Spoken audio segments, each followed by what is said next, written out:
한 번 잘렸습니다. 공천에서 칼을 맞고 4년을 버텼습니다. 그런데 돌아왔습니다. 의원들의 선택이 아니라 당원들이 직접 불러온 겁니다. 정청래가 민주당 대표가 된 건 우연이 아닙니다. 이 사람이 지금 어떤 판을 짜고 있는지 오늘 처음부터 끝까지 추적해봤습니다.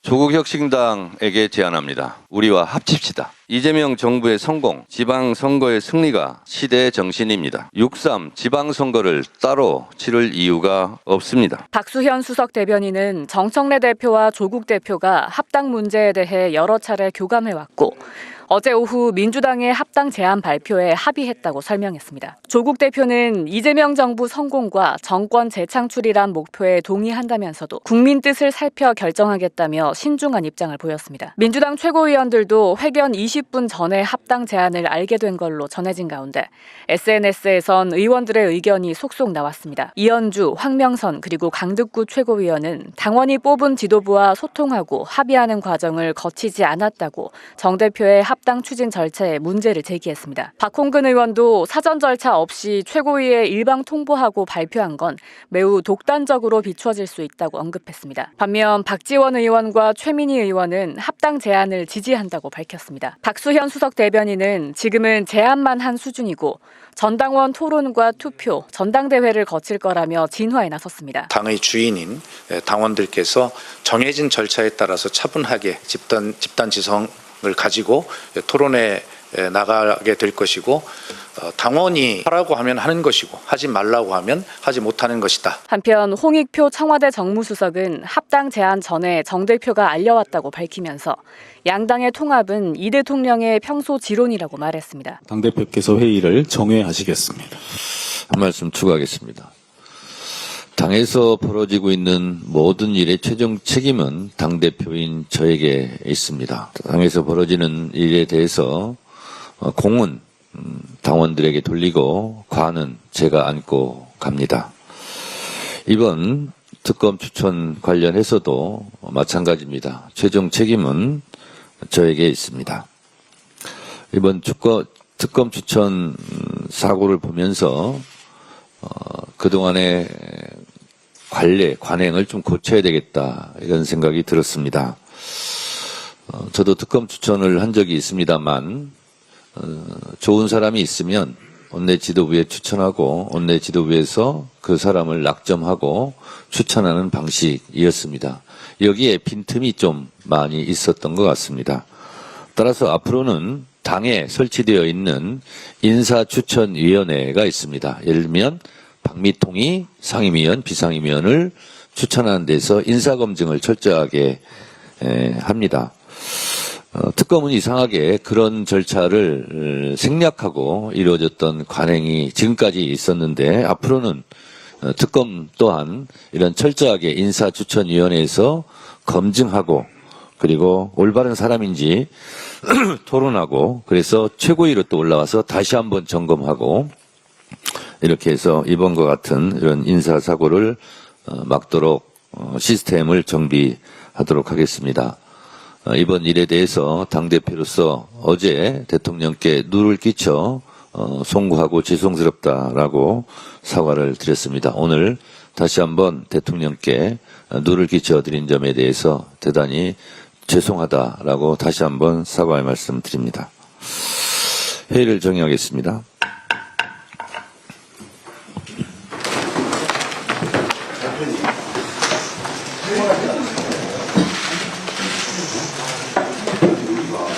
윤석열처럼 들어가서 우리가 전철 대변인이 아니잖아. 그런 임시무실에서 아니잖아. 아니 지금 우리 저기 대표 혼자의 공동 책임이 아니라 공동 책임을 지정부가. 전주철 지금 제 대변인처럼 이야기하고. 어제 3.15 의거 제66주년 기념식이 있었습니다. 1960년 3월 15일 마산 시민과 학생들이 이승만 독재 정권의 부정선거에 맞서 싸운 용기 있는 행동의 날이었습니다. 기념식에서 이재명 대통령이 하신 말씀처럼 저절로 오는 민주주의도 없고 저절로 지켜지는 민주주의도 없다는 사실을 보여준 마산에서 시작된 시민들의 외침은 4.19 혁명으로 이어지며 대한민국 민주주의의 큰 전환점을 만들었습니다. 한 사람의 용기가 또 다른 사람의 용기를 만들며 민주주의 역사를 바꿔냈습니다. 더불어민주당은 국가 권력에 의해 큰 아픔을 겪으신 3.15 의거 유공자와 유가족 여러분들의 희생을 결코 잊지 않겠습니다. 3.15 의거 4.19 혁명의 숨은 참여자들까지 끝까지 찾아내고 합당한 예우를 다하겠다는 대통령의 말씀이 참으로 감격스럽습니다. 더불어민주당이 함께 노력하겠습니다. 불의에 저항한 숭고한 정신을 기억하며 책임을 다하겠습니다. 중동 상황 속에서 귀국하지 못했던 우리 국민 204명이 군 수송기로 무사히 고국의 품으로 돌아왔습니다. 작전명 사막의 빛, 혼란과 불안에 떨던 국민들에게 글자 그대로 희망의 빛이 되었습니다. 국민의 생명을 최우선으로 지켜내기 위해 군용기 투입을 적극 검토할 것을 지시하신 대통령의 결단이 무사 귀환을 가능하게 했습니다. 이번 작전은 국가의 존재 이유를 다시 한번 증명해 보였습니다. 정부와 군 관계자 여러분의 헌신에 감사드립니다. 세계적인 불안정이 여전히 계속되고 있는 상황입니다. 외교안보부처 간 긴밀한 협조와 정보 공유, 국민안전 대책에 만전을 기해야 할 것입니다. 더불어민주당 또한 정부의 위기관리 역량이 10분 발휘될 수 있도록 국회 차원의 모든 협력을 아끼지 않을 것이며 국민 안전을 최우선 가치로 삼아 끝까지 소임을 다하겠습니다. 중동 상황에 따른 충격을 완화하고 자영업자, 소상공인 등 민생을 지원하기 위한 추경 편성이 본격 논의되고 있습니다. 유가와 환율이 동요하며 에너지와 금융시장 전반의 유동성이 날로 커지고 있어 이재명 대통령께서는 석유가격 최고가격제 시행과 추경 편성이라는 두 가지 특단의 카드를 꺼내 들었습니다. 유가 상승으로 어려움을 겪는 정유 유통 물류업계와 수출기업들을 지원하고 소상공인, 자영업자, 농어민, 서민을 보호하는 일이 시급합니다. 유가 안정도 타이밍, 환율 안정도 타이밍, 민생 안정도 타이밍입니다. 정치는 타이밍의 예술이라고 했습니다. 더불어민주당은 이재명 정부의 계획에 적극 찬성하며 이를 뒷받침하기 위해 총력을 다할 것입니다. 기획예산처에서 추가 국채 발행 없이 초과 세수를 활용해 추경을 편성하겠다는 방침을 밝혔습니다. 재정 건전성에 영향을 미치지 않으면서도 우리 경제와 민생 안정을 위한 지원이 충분히 가능하다는 뜻입니다. 민생에는 여야가 따로 없습니다. 선거용 혈세 살포라는 등의 국민의힘 망언은 국민을 아주 우습게 여기는 발언입니다. 경제와 민생을 살리기 위한 정부의 노력을 여의도 문법으로 곡해하지 말고 적극 동참하기 바랍니다. 사실 GDP 대비 국가 부채율은 우리는 OECD 국가 중에서 상당히 양호한 편입니다. 국채를 발행해서 추경을 하자는 것도 아니고 세수가 늘어날 것을 예상해서 추경을 편성하자는 것에 대해서 반대하는 것은 국민의힘이 윤석열 검찰 독재 정권 때 3년 동안 했던 버릇을 그대로 지금 답습하고 있는 것입니다. 세금이 많이 거칠 것 같아서 더 늘어날 것 같아서 지금 당장 필요한 민생에 투여하겠다는 것에 대해서 반대한다면 그러면 지금 중동 상황으로 어려워진 민생 경제에 나몰라라 하겠다는 것인데 그게 야당의 태도인지 다시 묻고 싶습니다.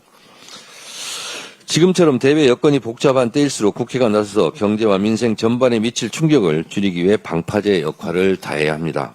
관계부처에서는 추경 소요 규모를 신속히 파악해 최대한 빨리 추경안을 마련해 주시기 바랍니다.